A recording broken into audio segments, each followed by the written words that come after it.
Hello good morning friends, how are you? I think all are fine. So जो बच्चे PhD में admission जिनका हो चुका है तो उन्होंने पीएचडी कोर्स वर्क में मैम किस टाइप का एग्ज़ाम आता है, तो ऑलमोस्ट जो एग्ज़ाम का पैटर्न रहता है वो सभी यूनिवर्सिटी का सेम ही रहता है। ठीक है, रिसर्च मैथोडोलॉजी में ये आप हमारी जो यूनिवर्सिटी में लिया गया था, क्योंकि मुझे ये मिल गया तो बहुत सारे कैंडिडेट्स पूछ रहे थे मैम एक बार शेयर कर देना, तो इसीलिए ये जो हमारा पेपर लिया गया था वो मैक्सिमम मार्क्स 80 का लिया गया था और 5 क्वेश्चन अटैम्प्ट करने थे। तो आप देखकर पता लगा सकते हो, देख सकते हो कि किस तरह का एग्ज़ाम पेपर पूछा जाता है। ज़्यादा जो हाई लेवल वो नहीं रहता है इसका। तो देखो ये आपका रिसर्च मेथोडोलॉजी का था, तो 16 मार्क्स के 5 क्वेश्चन यहाँ पे मेंशन थे। Right short note on the following, इनमें सभी के बारे में शॉर्ट नोट में बताना था। रिसर्च डिज़ाइन क्या होता है, सिनॉप्सिस क्या होता है, रेफरेंसिंग क्या होता है, लिकर्ट स्केल क्या होता है, coding of data, master chart, factor analysis, plagiarism.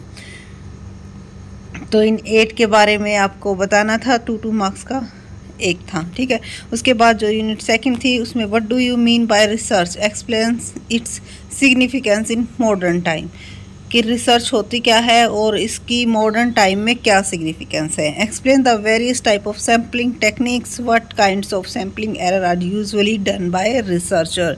तो ऑलमोस्ट रिसर्च की जो आपकी नॉलेज है वो कोर्स वर्क में दी जाती है ताकि आपको बाद में कोई प्रॉब्लम ना आए, और अगर आप इस कोर्स वर्क को अच्छे से कर लेते हो तो आप अपनी रिसर्च भी अच्छे से कर पाओगे। उसके बाद जो फोर्थ क्वेश्चन था, what is the role of review of literature in research, describe in details.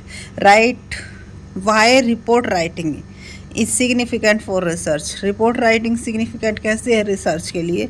Explain the essential step of report writing.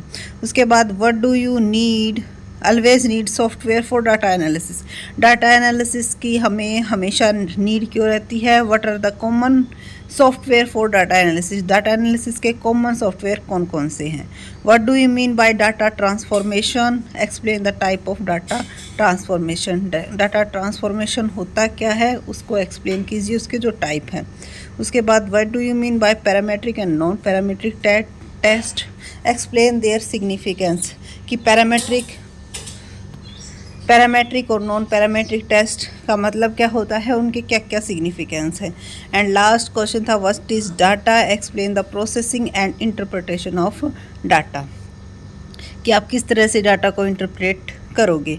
तो ये 9 क्वेश्चन पूछे गए थे। इन 9 क्वेश्चन में से एनी 5 आपको अटैम्प्ट करने थे। जो यूनिट वाइज सिस्टम है, क्योंकि यूनिट तो एक यूनिट में से आपको एक क्वेश्चंस ज़रूर सिलेक्ट करना था। ठीक है, इस चीज़ को बाद में मेंशन किया गया था। तो ये था जो कि पूछा गया था हमारा रिसर्च मेथोडोलॉजी का पीएचडी कोर्स वर्क का एग्ज़ाम। तो अगर आपको हेल्पफुल लगा हो तो वीडियो को लाइक, चैनल को सब्सक्राइब और शेयर करना न भूलें। इन क्वेश्चंस को आप देख सकते हो, ऑलमोस्ट इसी टाइप के क्वेश्चंस, क्योंकि जो 2022 का हमने देखा था तो उनमें भी इसी टाइप्स के क्वेश्चन कुछ पूछे गए थे, थोड़ा बहुत चेंजेस करके, क्योंकि जो ऑलमोस्ट सिलेबस होता है वो अभी तक सेम ही चल रहा है। So thank you again, and please channel को सब्सक्राइब, वीडियो को लाइक और शेयर करना न भूलें। और अगर आपके कोई भी क्वेश्चन है तो कमेंट सेक्शन में पूछ सकते हो। Thank you.